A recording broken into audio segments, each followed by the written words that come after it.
Alors, il y a une prophétie ici que le Seigneur vient de donner à l'apôtre Jacob Fouani, l'église Christ avec nous à Matadi, dans le Congo central. Alors, cette prophétie est basée sur la question, n'y a-t-il pas un prophète de Dieu en RDC? Voilà la question que le Seigneur pose au peuple congolais. N'y a-t-il pas un prophète de Dieu en RDC? Est-ce que vous avez toujours posé cette question? C'est un prophète de Dieu en RDC. Voici ce que l'article donne, la prophétie. La République démocratique du Congo en perpétuelle recherche de son bien-être. Face à l'agression et aux souffrances auxquelles elle est confrontée, la République démocratique du Congo est en perpétuelle recherche de solutions efficaces pour y mettre fin. Mais au lieu de chercher la solution auprès du Seigneur, maître des circonstances et des temps, les autorités congolaises se tournent plutôt vers la communauté internationale, les organisations régionales et les pays voisins pour solliciter de l'aide en vue de mettre fin à la guerre d'agression et à tous les maux qui rongent le pays. La question essentielle et cruciale qui se pose ici, et c'est de savoir quelle est la cause spirituelle des maux qui rongent le pays et quelles sont les recommandations du Seigneur pour y remédier.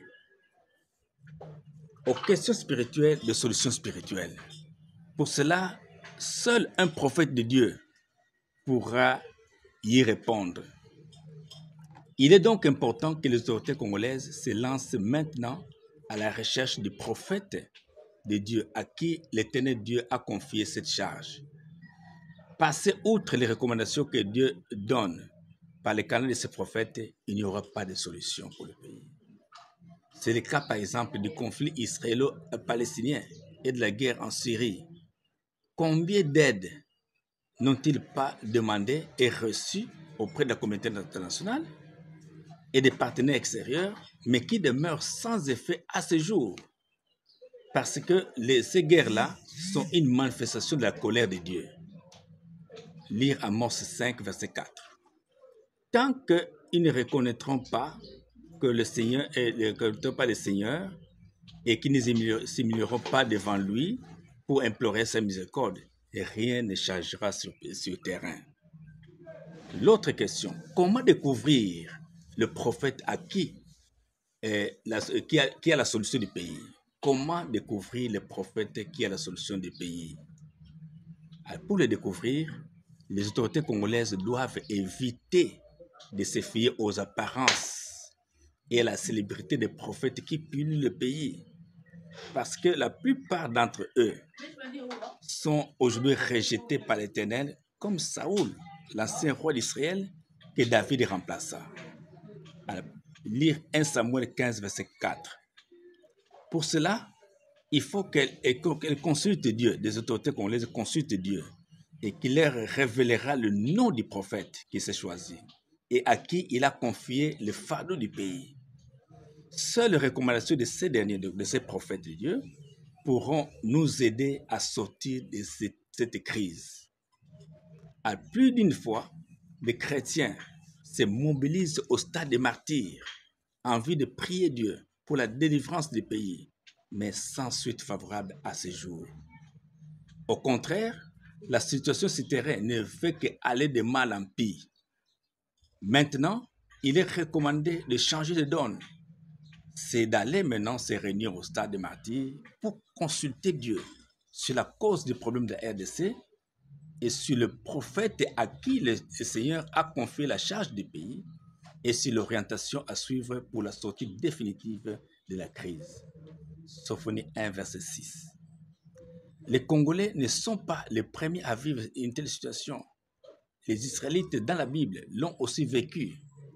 Mais ils avaient à leur époque consulté Dieu à travers le prophète Néhémie, qui leur fit observer leurs manquements commis par rapport à la violation de la loi de Moïse.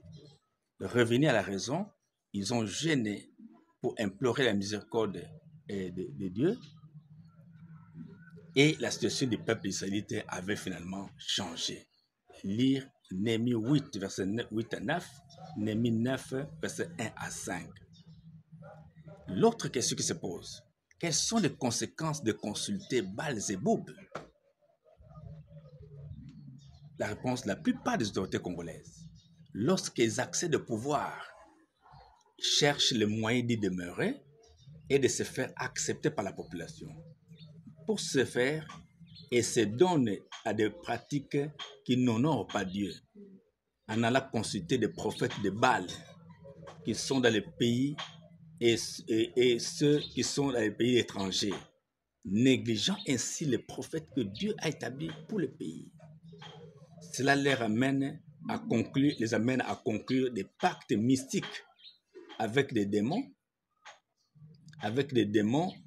lesquels pactes sont à la base de beaucoup de démons qui rongent aujourd'hui notre pays. À cela s'ajoute la façon dont elle tolère et favorise le mal sous toutes ses formes dans les chefs de la population congolaise, ce qui attire la colère de Dieu sur le pays. Lire Michée 6, versets 10 à 16. En plus, le fait pour les Congolais de mépriser la prophétie du prophète Simon Kimbangu sur le pays est aussi la base de notre échec dans tous les domaines de notre vie. Notez que le roi divin, Melchisedec et Jésus-Christ sont la même personne. Alors gardez-vous donc de nier Jésus-Christ. Voilà. Et donc, tel qu'est prophétisé par le prophète Simon Kimbangu.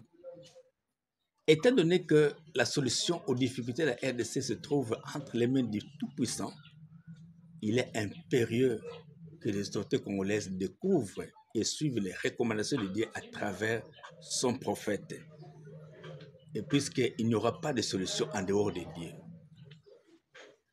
Dans 2 Rois 1, versets 3 à 4, la Bible nous parle du roi Akazia, qui, suite aux révoltes des Moabites contre Israël, tomba de sa fenêtre et fut malade à cause de cet accident. Au lieu de consulter les prophètes Élie, que Dieu avait établi prophète en Israël, il envoya plutôt des hommes à Écran pour aller consulter Baal-Zéboub afin de savoir s'il allait mourir ou guérir de sa maladie. Mais l'Éternel Dieu lui fut remarqué par le prophète Élie que c'était un manquement grave d'aller consulter un Dieu étranger alors qu'il y avait en Israël un Dieu. Le fait pour Akazia de mépriser le prophète que Dieu avait établi pour son pays l'avait conduit dans l'erreur. Et sa mort fut jadis scellée par l'Éternel et aucun autre Dieu ne pouvait l'en délivrer. Et l'autre sujet, des alliances coupables. Le fait pour les autorités congolaises de vouloir trouver des solutions dans la précipitation, sans se soucier de connaître la volonté de Dieu pour le pays, les conduit à conclure des alliances avec d'autres pays en vue d'obtenir leur aide. Elles vont jusqu'à conclure des alliances avec les ennemis de la République démocratique du Congo, dont les résultats nous apportent aujourd'hui l'agression et beaucoup d'autres maux qui rongent le pays. Conclure une alliance avec un pays qui est sous la colère de Dieu n'apporte que le malheur. Et la conséquence en est l'échec dans tout ce que l'on fait.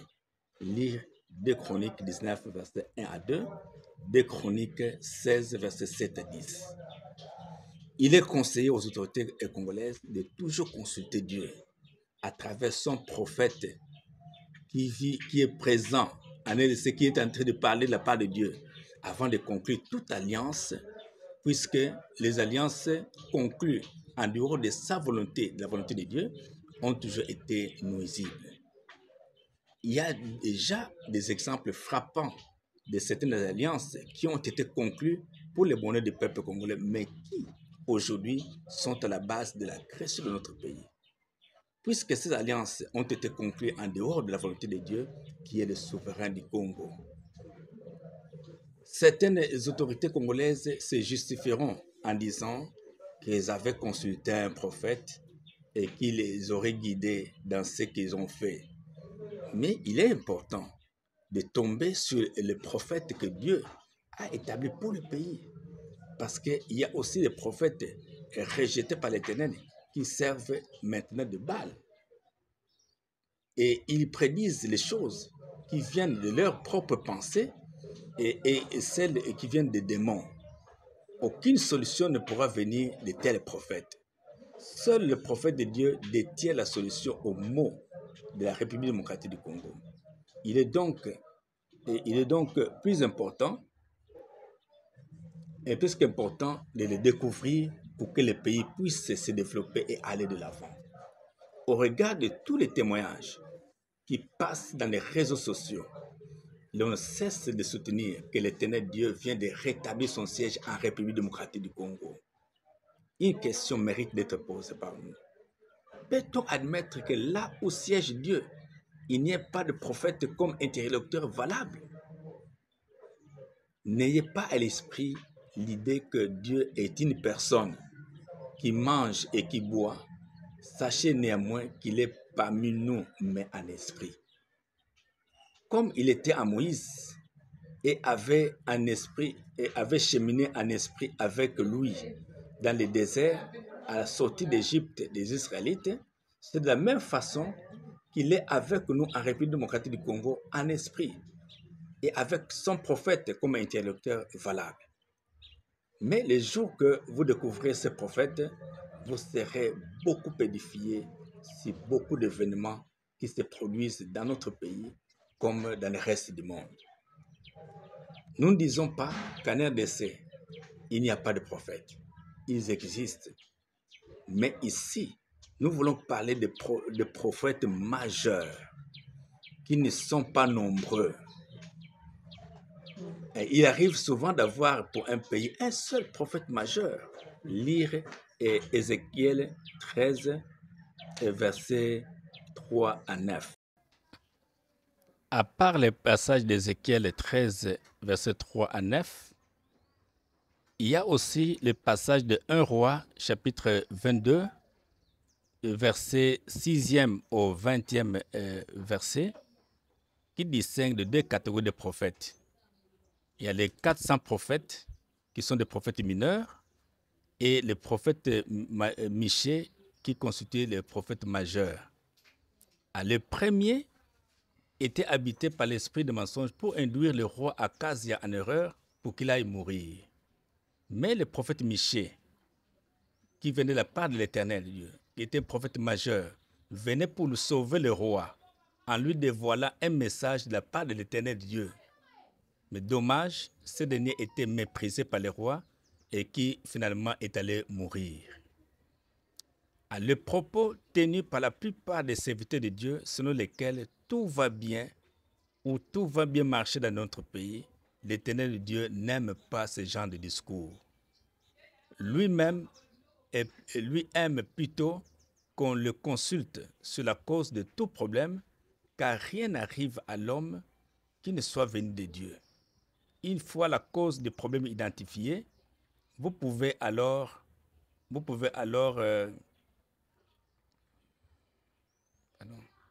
une fois la cause du problème identifiée, vous pouvez alors vous organiser pour intercéder à ce sujet. Lire Jérémie, chapitre 6, versets 13 à 15.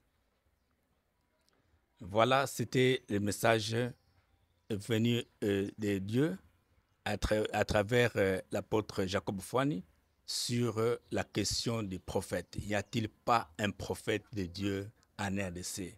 Donc on veut parler du prophète majeur et qui parle, qui communique avec Dieu. Est-ce que ce prophète majeur-là n'existe pas en RDC? Voilà en fait ce que nous avons à vous partager. Au nom de Jésus-Christ, Amen.